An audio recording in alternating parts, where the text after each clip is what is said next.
Good morning everyone, and welcome into my extremely sunny kitchen this morning. It's absolutely beautiful out there. Perfect day. This morning I am going to prepare our evening meal for you, but it's an experiment. I've decided to make fish cakes. I haven't made them for quite some time. I may have done them on video for you in the past, but I would have used fresh potatoes. But I don't have any, and I don't know if Bond's got any left in the garden, and I really don't want to go down at the moment and start rummaging around. So I thought I would just try something out. It might work, it might not, but we'll find out together. So what I've got here on my table, and I hope you can see this. In this bowl here I have some smash. Now it's not the real smash, it's just the supermarket's own make of instant mashed potato, but I've made it quite thick rather than having it perhaps a little creamier when I would have it with sausages or meat or something, because I occasionally do use this because I actually like it. A lot of people don't. The other reason I have smash or mashed instant mash in my cupboard, I use it as a thickener, sometimes to thicken up sauces or even to put in soups. But I actually quite like the taste. Normally, again, I would also put some butter in it, but for the purpose of this, I haven't. So it's very thick potato. And in here, I have a couple of tins of tuna that I have opened up. I've got my salt and pepper. Normally I would put lemon juice in, but I have some lime juice that's already opened, so I'm going to use that instead, but it will be fine. And I have a little jar here of horseradish. And then on here I have my tray that I'm going to put my fish cakes on. And all I'm going to do just now is just use my Fry Light spray and just give it a little spray, so that you're greasing the bottom of the dish, but it's not going to be far too greasy and too oily, and that's going to be better for the fish cakes and healthier as well. So that was that. So to the potato, I'm going to first of all put a little pepper.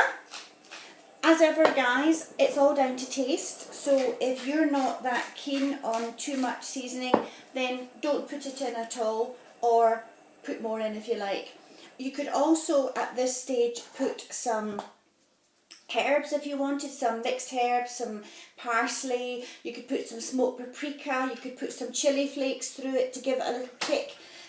But you may not have that, in which case I'm just going to do it plain and simple just now, but I'm just letting you know that if you had these extra ingredients at home and you wanted to experiment with them, then feel free. Okay, so I'll just get another spoon out of the cupboard. I'm still wearing my glove, as you can see. I've still got this plaster on. The nail actually did come off, and it's quite far down, so I'm just keeping a plaster on the finger just now, just to make me feel a little bit better. So to the potato I'm going to add my tuna.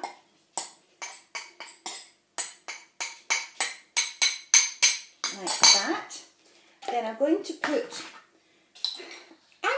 quite a big heaped teaspoon of, in fact I might even put just another small one of the horseradish, and then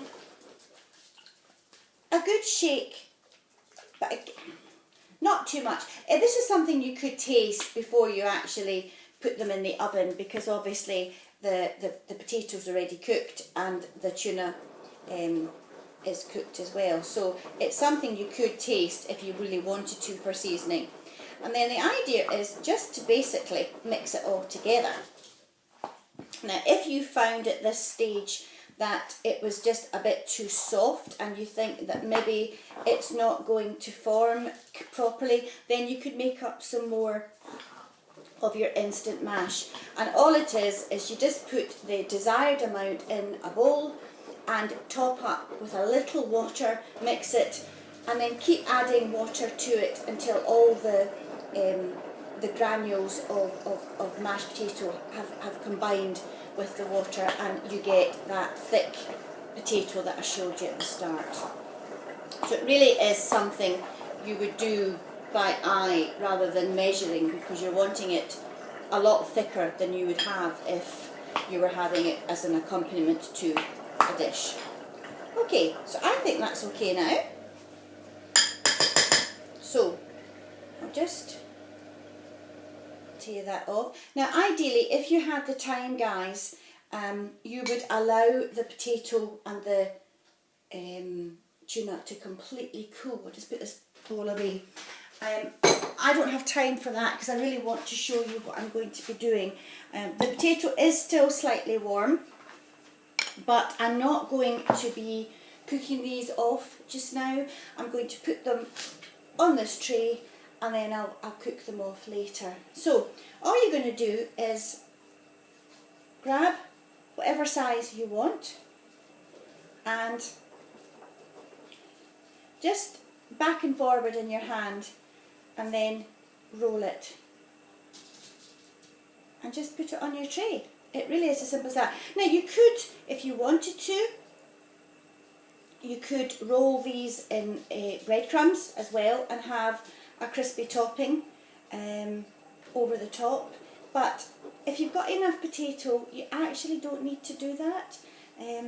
So, and as you can see, they're forming nicely for me just now. But rolling them in breadcrumbs would just give them a nice a crispy edge once they're in the oven. So if you had breadcrumbs or you had some bread that you could maybe grate and make into breadcrumbs, then you could do that.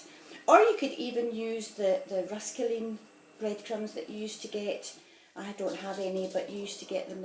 My mum used to use them a lot when she was giving us fish and chips for tea. So it's something else you could use. And that really is it. So I will carry on making these up. I maybe need to get another tray. I might even do some breadcrumbs, just grate some breadcrumbs and roll them in it and have a wee crispy, some of them crispy.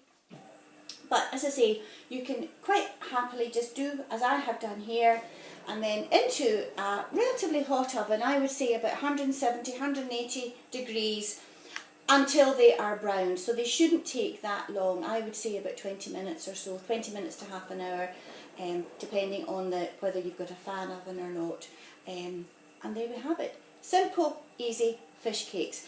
Having never done this before, guys, I don't know how they're going to turn out, but once I do them this evening, I'll let you know, and I'll even put a picture on the group chat for you. Hope you've enjoyed that, guys. Have a lovely, lovely day. Take care. Bye.